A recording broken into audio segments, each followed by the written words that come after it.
real racism and the real challenge of racism isn't a challenge inside the human heart that we all have to fight. It's not the sort of individual fight that you have in order to live a more virtuous and fulfilled life, or the same fight that I have. Really, it's a question of power dynamics. And this is where I start to get very skeptical of some of the definitional issues here. Because to me, if morality is now disconnected from individual action or even solving individual problems, and it now moves up to the level of only people with power are a problem in terms of how they act morally, or all inequalities of outcome are results of an imbalance of power at the top, I don't think that the logic holds, nor do I actually think that the logic is particularly moral. So not only does he misdefine racism in the 1950s and 60s, he also misdefines it now. And then he takes it a very leave it to beaver sort of approach to it.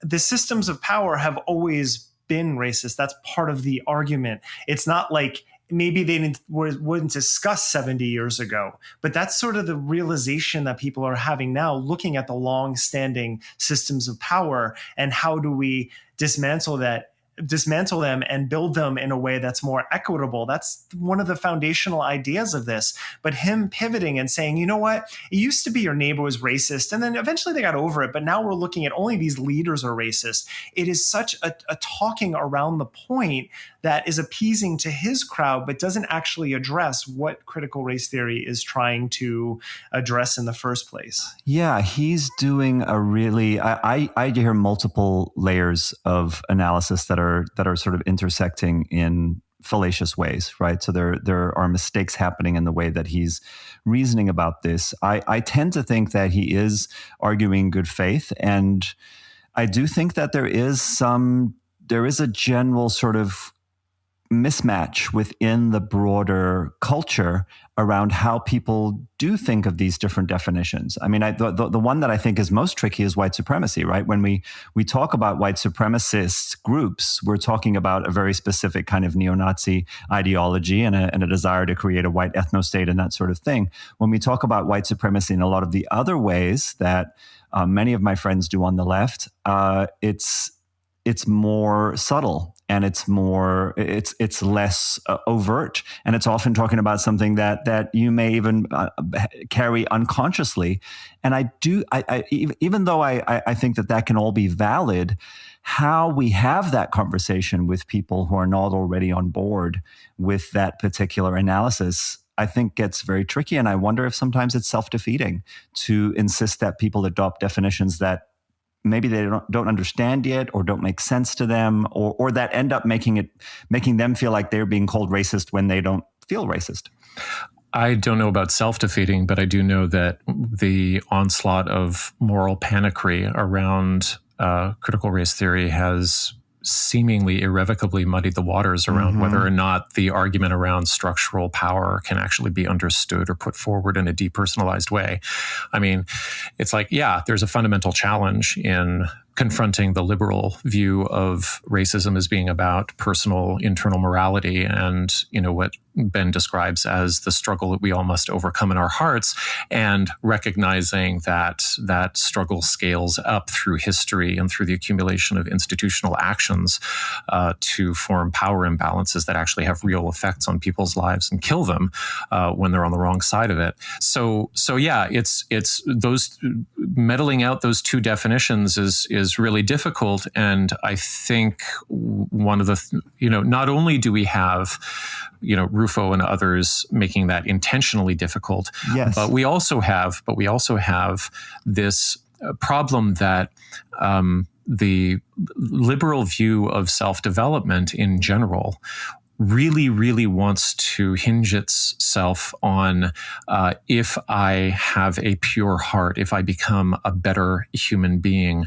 things will improve. And that's where we have this sort of breakdown in collective understanding, I agree with you that that's not true. When I say that it's self-defeating, part of what I mean is that it creates a weakness that the propagandists on the right are able to exploit. Yeah. They're able to exploit the fact that a lot of middle Americans hear these confusing redefinitions, and they hear it as, oh, you're telling me that I'm innately horribly racist, and now you're going to tell that to my kids, and that mobilizes them and gets them very agitated.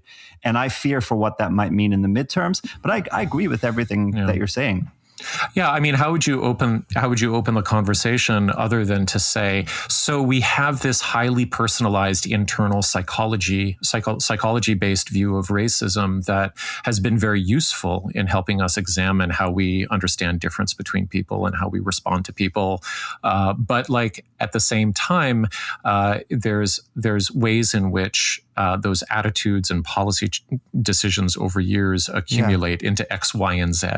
Well, so that's the tricky thing. It's a hard argument to make. It's really hard. And the thing is, too, I think two things get conflated. And what Rufo has done really well is to conflate diversity and inclusion trainings, especially some of the worst versions of them that tend to be very heavy-handed and probably inappropriate for kids, if indeed they're being taught to kids, which I don't know if that's even true.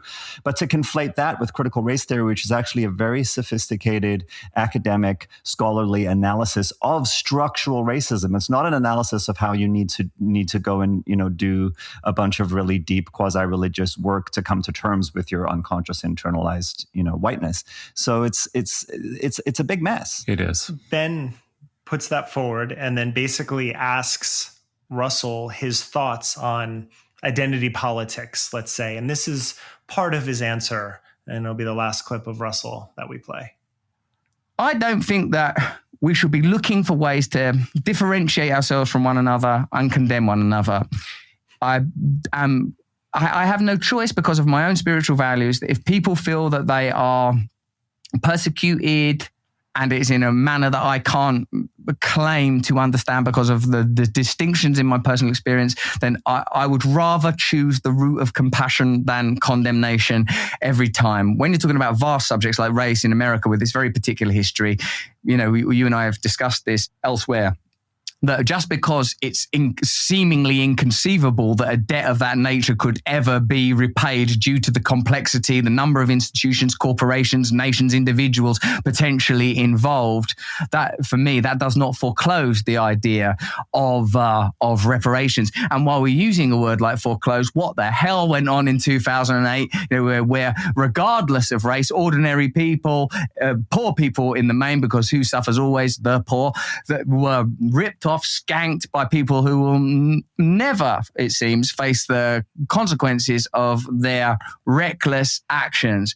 Exploitation is happening, it seems, on a large scale. To have a hierarchical society, it seems you've got to have a bunch of schmoes near the bottom that you're going to exploit. And the more they're fighting one another on account of the books they read when they try to encounter the unknowable, or the way they feel about themselves and their identity or their sexuality, if we can spend all our time squabbling about that, there's going to be no real organization. And how I would take this to you, Ben, is I feel like that you have power, and I don't mean this within the terms of perhaps how the conversation is played out, the power of your personality, your ability, your willingness, your determination, your certainty. So, Julian, define spiritual bypass, please. Well, spiritual bypass is where you use idealistic spiritual beliefs in order to convince yourself that you don't have to deal with the messy process of actually managing emotions and biographical history in the real world and politics. Or you use it to get out of an awkward pivot during a podcast. Well, it could be that. I mean, here's my observation. I feel like it is an odd segue, but he's sort of leaning on his populist anti-corporate motifs, which he does throughout this conversation, right? He comes back again and again to championing the rights of ordinary people against the corporate elites. And also, he's sort of digging into a bit of Marxist analysis here that says it's probably in the best interests of the elites to have racial conflict dividing people with less power so that they can't organize and band together. And he, in the beginning, I actually do hear him giving a little bit of a nod to standpoint epistemology, which is part of critical race theory, that, there may be a way that I don't really know what it's like to be in the shoes of someone who, because of their identity, has been oppressed. And at the same time, he's calling for a kind of spiritual unity where we see past those things and we just all get together, right? But I want to point out what he does exactly what so many of these figures on the right and the CRT critics are doing, which is we're going to talk about the structural powers of racism and how that's affected society. Hey, but white people were affected in 2008 too. Don't you? What about them? And yes. that right there, that moment where that's where the bypass came in, but also this reflex action being like, it's not just them, it's me too.